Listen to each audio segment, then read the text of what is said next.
Welcome to the Midsters Podcast, your podcast for inspiration on being bold and saying yes to making the most out of your midlife.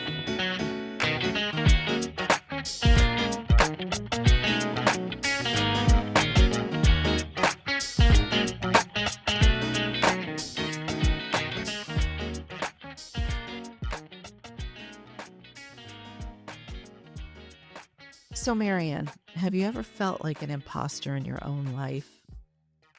Wow, that's a good question. Have I ever felt like an imposter in my own life? I think we all have, right? There's been times where we've achieved something, but yet we haven't convinced ourselves that we deserve to be there yet. So, yes. Do you think imposter syndrome only applies in terms of our perception of ourselves as professionals?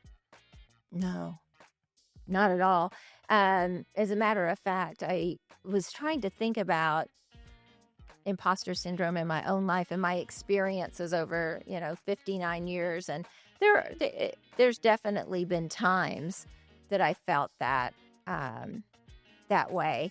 But the first time in retrospect, the first time I ever think that imposter syndrome or that not feeling the sense of belonging was when I moved to the United States. So I was a little younger than 10 years. I was around 10 years old, and we moved from Sydney, Australia.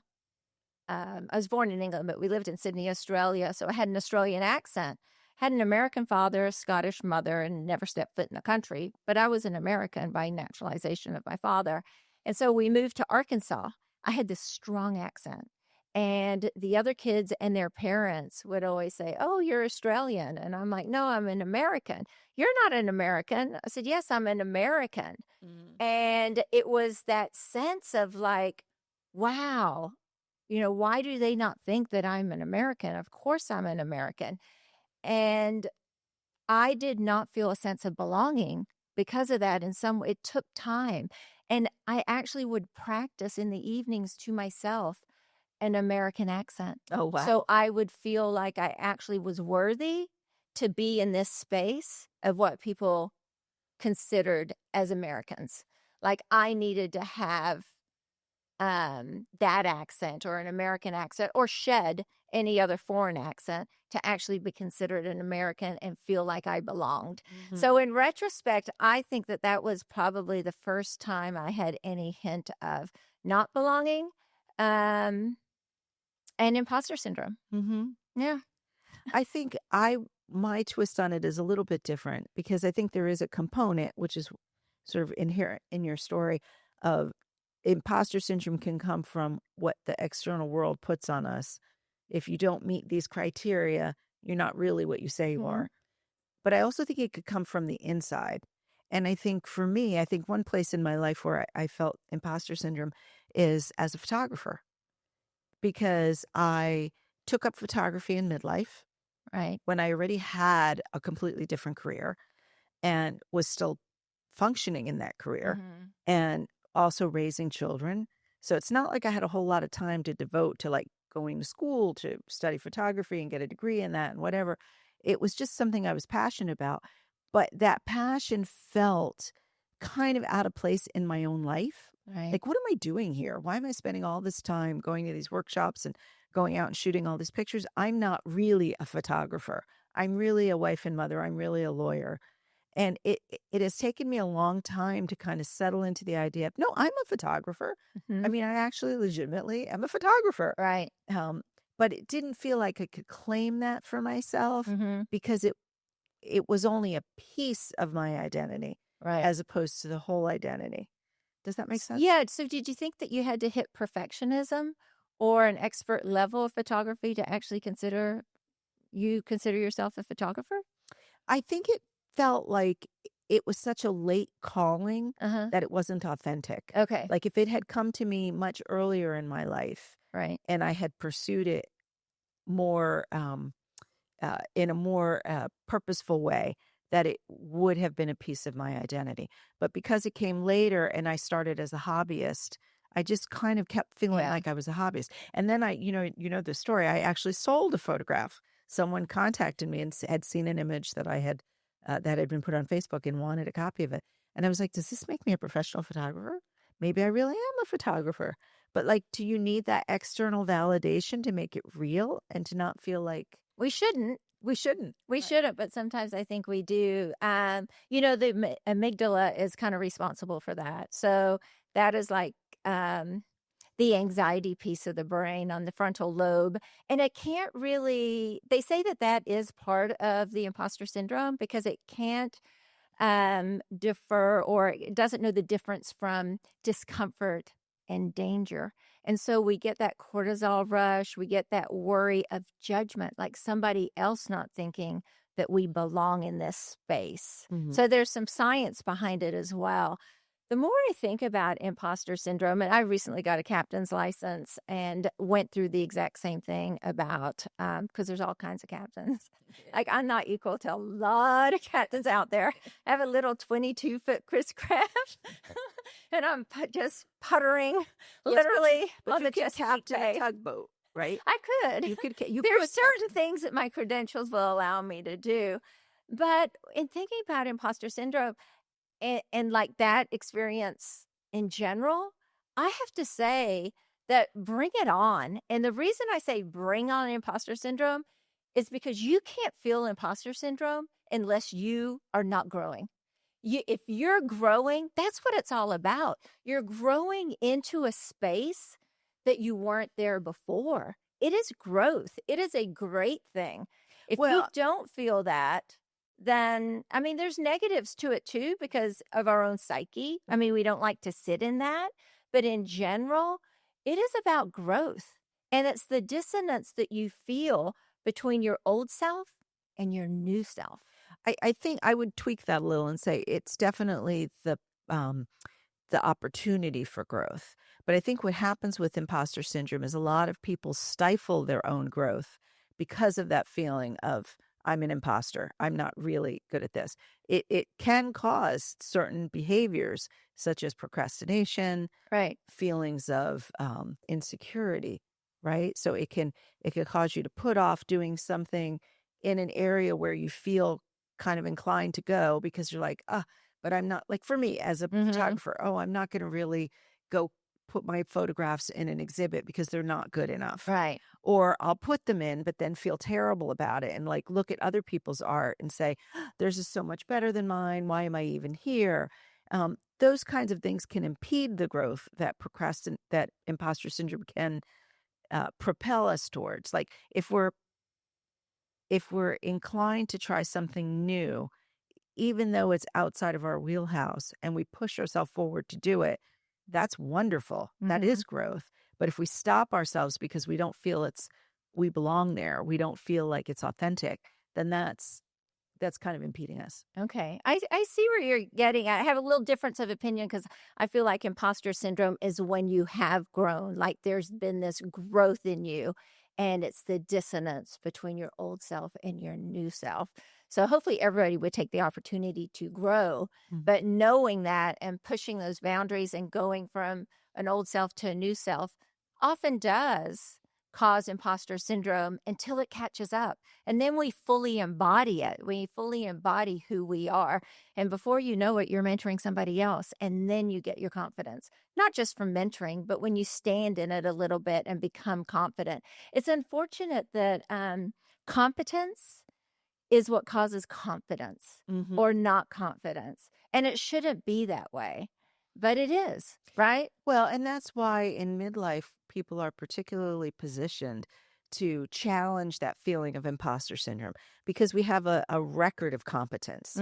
We have a record of experience, and we can look back on that. And when we hear that little voice in our head saying, you're not good enough or this isn't real, we can say, well, wait a minute. Here's all the things that I have been able to do in my life. Right. Here's all the accomplishments, the things I've achieved. Why can't I do this? Why isn't this a space where I can sort of own a place? Well, and I think we reframe it, right? I mean, that's one of the ways to help dealing with the feelings of not belonging or imposter syndrome. And it would be to just rename it and actually call it out. Like, this is imposter syndrome. This is crazy that I think this way. Of course I belong here. Right. So that would be one way of being able to kind of deal with those feelings that they call imposter syndrome. Any other ideas Well, I think you might have? one of the things that's sort of particular to midlife, right, is that in early stages of our life, as young adults, typically we're still in the process of being educated, and then in that what I'll call immediate post-education process of finding our career, finding our home, finding Mhm. and establishing Right. ourselves. And in that context, it's kind of very one note. Like, at least for me, I was focused on one thing. I was focused on building my career. I was focused on becoming a lawyer. And then I got married. I was focused on becoming a mother. Once you get a little more established in your career, once you get a little more established in your home life, then you have a little space to look around and pick up what I'll call vocations, right? The Mhm. things that interest you. But that's where it sort of starts to emerge. Like, should I really be doing this? Am I really good enough at what I'm doing as a career? Am I really good enough as a parent? Am I really good enough as a hobbyist in this area? And we start to sort of experience that self-doubt. Right. But then you can pivot from that, because why do you have to be really good at any particular thing? Right. Yeah. I had parents that always said, do your best. So I wasn't always, I wasn't the one that would say, am I doing, like, am I enough?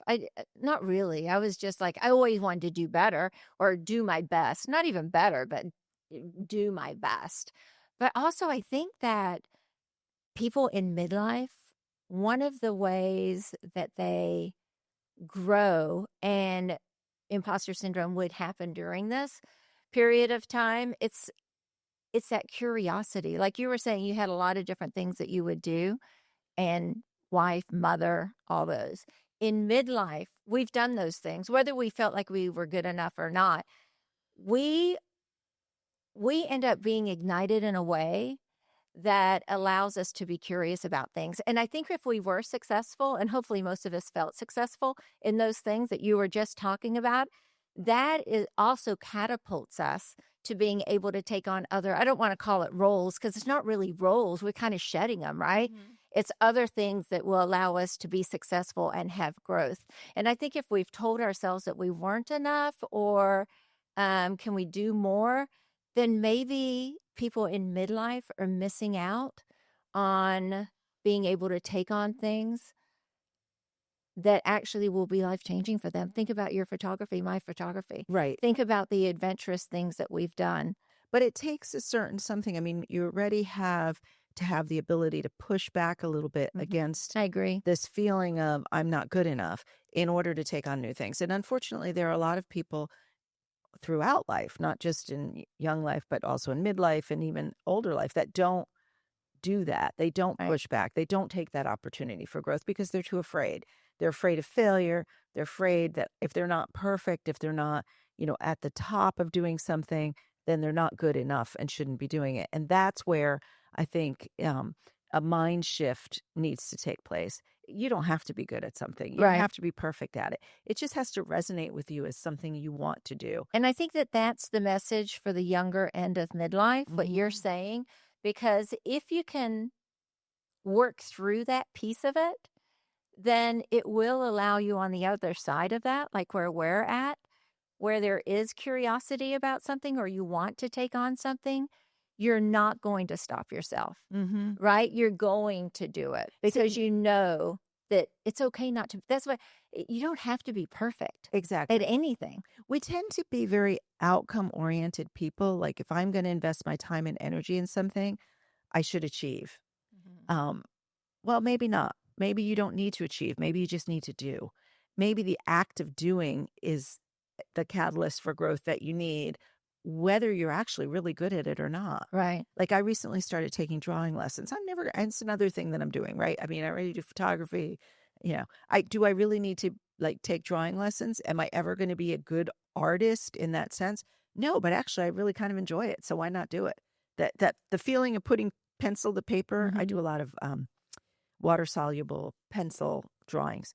Um, that's fun just in and of itself. Why do I have to be labeling myself something that makes me automatically feel that there's an outcome that I have to achieve, and if I can't achieve that, why am I spending my time in this way? That's what I'm Yeah. sort of talking about, getting around that and seeing that that imposter syndrome only comes when you put an external value on what you're doing that doesn't need to be there. Right. It could just be because it's something that your soul is telling you to do. Well, I think that that's what's fun about following your creativity paths, doing something that is creative, where there's not a lot of judgment. There's all kinds of artists out there, right? Versus like, I'm going to run a bank or whatever it might be, where there has to be a lot of work towards an achievement.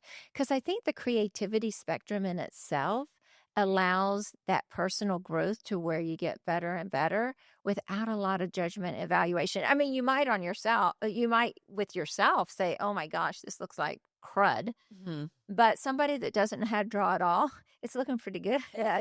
But that's like photography too, right? Right. But it's more than just the creative realm, because going back to you being a boat captain, Yeah. you do have a license that would enable you to operate a tugboat, but I don't actually Up to 65 feet. Yeah. Yeah, I don't think you're actually ever going to operate. I know my limits. Believe me. I'll stick to my 22 foot. But the accomplishment in actually taking the course, I know it was very challenging. It was hard. It was very hard, but you did really well. I did. And just the act of doing that and saying, I did this, builds confidence that then feeds back into your sense of competence generally. Right. That propels you into other things. Right. And that's kind of the cycle. Do things just because they feel good for you, Mm-hmm. not because you're actually ever going to really be a boat captain, Mm-hmm. not because you're going to be the most successful boat captain on the Chesapeake Bay, Right. but because, hey, that's something I'm interested in doing. It's true. I did a sprint triathlon, Mm-hmm. and I did fine. I finished it. I did well. That on my Instagram description, it says triathlon, and I noticed that Robert birthday post wrote triathlete, and I am like, okay, I am such an now I am an imposter in this space, and I'm like, I have to at least do 3 of them. I have to at least do 2 more to be able to kind of own that, because yeah, I'm not a triathlete. But you are. But I accomplished one. But you did accomplish. But I did. And if you choose to embrace that label for yourself, Yeah, it's really not for someone else to question. that's true. In the end of the day, I still do another. Yeah, I think the antidote to imposter syndrome is just owning your own life experiences without regard to what other people think about those experiences. Whether they think 1 triathlon is enough or you have to do 3, or whether they think selling 1 photograph is enough or whether I have to sell more. I know that I'm embracing my identity as a photographer. You are embracing your identity as an athlete, a triathlete. And that should be really enough. Yeah. And I think that's the antidote to imposter syndrome. I think in general it is, going back to something you had talked about earlier, external and internal. I think in general, imposter syndrome is mainly internal. I think other people, I have a captain's license. I mean, I'm sure she's a captain. It's my internal dialogue, right? And I also think that with imposter syndrome in general, and what people think about it, and I was talking about the internal, external, it's also the way it would resonate with us or how we would process that. And going back to when I was a child, I actually knew I was an American, but others didn't. And so how do you reconcile that? For me, it was, I didn't need to convince myself. I practiced my voice and losing my accent so others would believe it. So a little different spin on imposter syndrome in some ways. They made me try to feel like I wasn't, but to think that just a voice, an accent, can actually make you feel, or other people actually would feel or impose on you that you didn't belong, I think is really interesting. And I mean, we are a melting pot in this country. And when I was thinking about talking about this, I'm not in near the same spot as a lot of people here in America that are Americans in so many ways, but yet there's an imposing climate that makes them feel, or others feel, maybe they're like me and they feel like they're an American, and that's not going to change, but other people are trying to impose that feeling. Not to get into political landscape at all, but I'm sure it's not unique to me by any means. I think part of the antidote for that might be in developing practices that reinforce your own sense of self and help you separate that from what society thinks of you. Mhm. We've talked many times about journaling, but this is a good place where journaling can be effective, Right. right? Recording your own feelings about how you view yourself as reinforcement to your own internal Right. thinking helps you make that separation, which I think is actually really important. You know, I like the phrase feelings aren't facts. Mm-hmm. And it's very fitting there, I think, with imposter syndrome, because usually the facts are you are what you're saying you are. Mm-hmm. It's just you don't feel it yet. But we do end up embodying it most of the time. It Yeah. takes time for our old self to catch up to our new self and the new reality of who we are. I think that's right. I think it helps to surround yourself as much as you can with people who accept you for that new reality, Mhm. right? True. So I feel more confident in my label as a photographer when I'm with you and Marie and my other Sylvia, our Yeah. other photography friends who provide affirmation to me that I am what I say I am. Right. I am a photographer, right? Yeah. Um, regardless of what the broader community thinks. Mhm. So I think that's another way of sort of reinforcing yourself as you sort of claim a new role for Right, yourself. right. It does take other people too It sometimes to does. help with the confidence. A couple weeks ago, we had friends over at our Bay House, and I have these two images that I took, and they're reflections, a little distorted reflections on glass. And somebody asked me who the artist was, and I was like, "Wow, I I am." And they're like, "You got to be kidding!" Like, well, I didn't like that response. No, I'm not kidding. There is capability there, but it made me like, who is that artist? Who is the artist? I was like, wow. Well, and that's another key way of sort of overcoming this sense of imposter syndrome, which is learning to accept praise Mhm. when it comes. Right. When someone says to you, wow, that's an amazing piece of art. So many of us deflect and say, oh, well, it was just kind of a, random thing. Or we may do something successful and say, well, it was kind of luck. I was just lucky. No, thank you. I'm really proud of that. Should be our response. Own Yes. our achievements Yes. as opposed to deflecting them because we don't want people to think we did it once. Can we replicate it? It doesn't matter if you can replicate it. Right. You did it once. It's interesting we're shy of praise. It is. Like, it's not shame, it's shyness. Like, it feels uncomfortable. It shouldn't, Mm-hmm. but praise does feel uncomfortable at times. And we deflect. We have this tendency to deflect our accomplishments onto something else. You know where it comes up, which I think is very interesting in men? Sports, right? Mhm. Well, I can't play because I don't have my lucky T-shirt. If I don't have that lucky T-shirt, I'm not going to win. No, you play well because you play well. You don't need the lucky shirt. Leave the lucky shirt behind. Forget superstition. Exactly. Just kind of go with your own ability. Trust in your own ability. Yeah.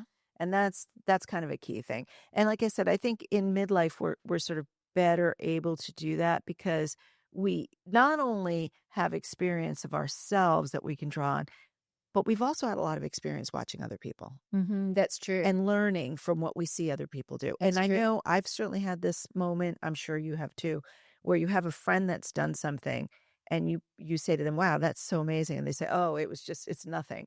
And you kind of feel for them like, no, you really did this. Yeah. You should own this. Well, I think imposter syndrome is it's kind of the crossroads of competence and identity. So when you were just talking about somebody, like you're convincing them no.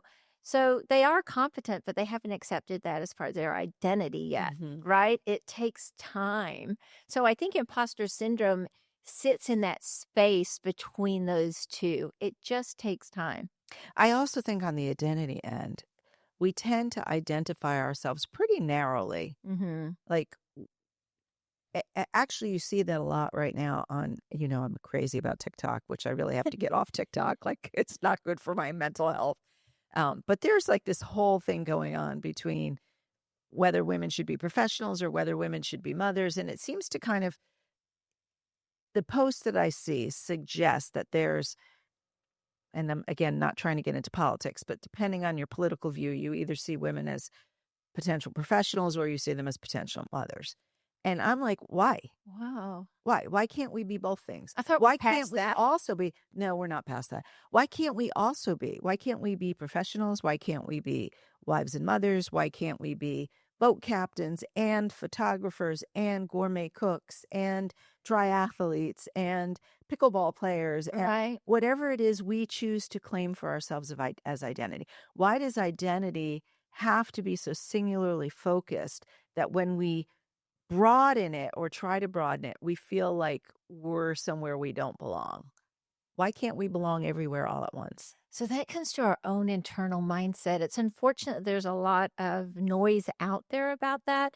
I hope people can kind of have some discernment and not take that on, because I think you're right. I think as humans in general, whether female or male, we can do as much as we choose to do, and that what we want to do. I mean, I think you did both beautifully, plus other things, and I think I did too. Identity is an interesting word. I don't really like it that much. How we identify ourselves, because asking us to pigeonhole ourselves, and I don't like that so much.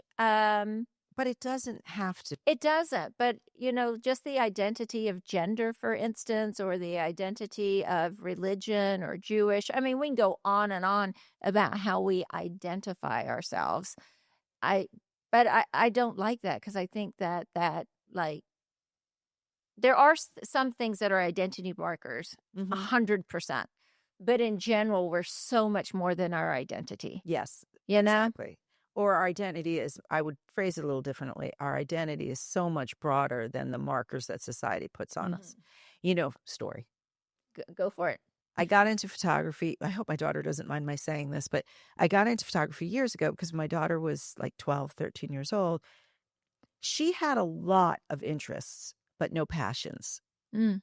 So, I mean, she sews, she crochets, she's artistic. She's crafty. She's very crafty. She's very widely read. She was very interested in language. She was taking French classes in elementary school. But her brother, my son, had passions, big passions. Music was a big passion. Baseball was a big passion. And I sort of looked at the two of them and I was kind of worried about her. Like, she doesn't have an identity and she needs that. She needs something to, to kind of focus her internal energy as she goes forward into life. And that's how I got into photography, because I signed us up for a mother-daughter photography class, helping to inspire her to have photography as a passion. Well, she didn't. She likes photography, not a passion. And it dawned on me after that. It became my passion, which is great. But it dawned on me after that. What's wrong with her just being someone who likes lots of different things?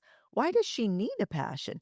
Why can't her identity be multiple things that she likes to do? And that is the person she is now. She has many interests and she is very competent at all of them, but none of them really needs to be a passion. None of them needs to be something where she excels beyond everyone else. Why isn't it just good enough that she loves what she's doing and enjoys her life? I find people like Lindsay so interesting. They're like patchwork. They're like quilts. There's a little bit of everything. And when you see it beautifully laid out, it all makes sense. It all comes together. So I think I love those people that have so many interests. I find them so curious. And I also think that they dare to be bigger in many ways, not just one or two. And I think that is intriguing. I think that's inspiring. I love Lindsay. She loves you. And I do find her passionate. I think her passion for people and travel and the curiosity she has about the world is very enlightening. I mean, she's much older than her age in so many ways, lots of wisdom. She does have a passion now for travel, I will say that. Yeah. And that's an area where you can't feel like an imposter. You just pick up your bags and go. Well, she has a passion for people too. Not to talk about just about Lindsay, but I love the fact when you see the younger generation having a passion to talk to older generations and make time and space for them. I love that. I don't know what that has to do with imposter syndrome right there, but maybe Elizabeth has some thoughts about imposter syndrome. she might. How do we unlearn the idea that we need to prove ourselves in one lane, like you mentioned, career, motherhood, or hobbies that you have, instead of allowing ourselves to be fluid across many? I think it takes a lot of internal work. Um, it does come back to this notion of identity, and I think the first thing we need to do is to try to um, come to an acceptance that identity isn't such a narrow thing, and that we can wear multiple hats at once, and that it doesn't diminish us if we're not at the top of every field that we explore. Sometimes it's enough just to want to try to do something, or to just do something and not even try, but to just do something. Like, as I said, I'm never going to be a gourmet cook, but I like to cook. I'm never going to be making money off photography, but I like photography. It's taken time. And that's where midlife comes in, right? Because you've had enough experience to sort of spend some time reflecting on that and accepting that you don't really need to be at the top of your game in everything you choose to do. You just need to do it because it feels good to you. I think you using the word unlearning. I think that takes conversation with others as well. I think it needs to be opened up in discussions with our peers.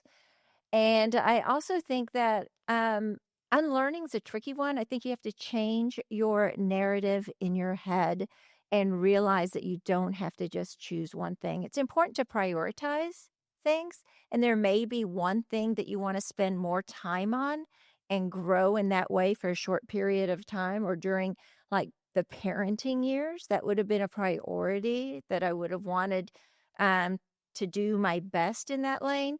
But then you shed that, right? You always want to be a great parent, but there are other things. But I think, I think a lot of the problems not problems, but I think a lot of the things that we realize in midlife that maybe we did right, but also we did wrong, really would have had different outcomes if we would have spoken more to each other. So I think the whole unlearning thing, I think a lot of it has to do with conversation. So we're not in our own head thinking this, because other people bring so much to the table that changes our view on things as well. I That's don't know if I answered that well. that's a great reflection. I think you're absolutely right. I think listening to other people is a big piece of it.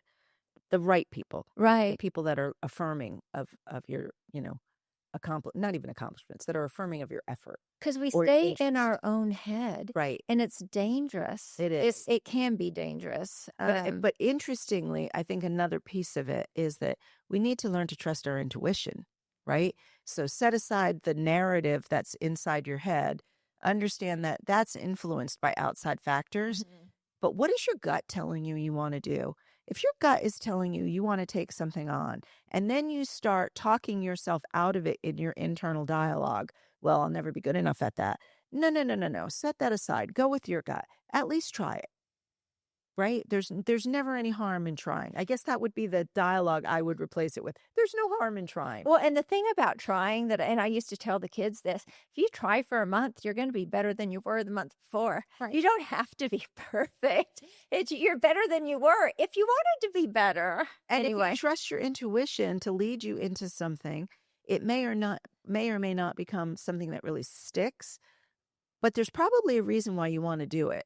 right. And it's probably going to lead you somewhere you need to go in terms of your own internal Yeah. growth. So go there. The gut brain. Yeah. Why do you think society celebrates mastery but rarely celebrates curiosity? And what does that mean for people that are in their midlife trying out, and exploring new vocations, hobbies? Oh, that one's a hard one. You're right.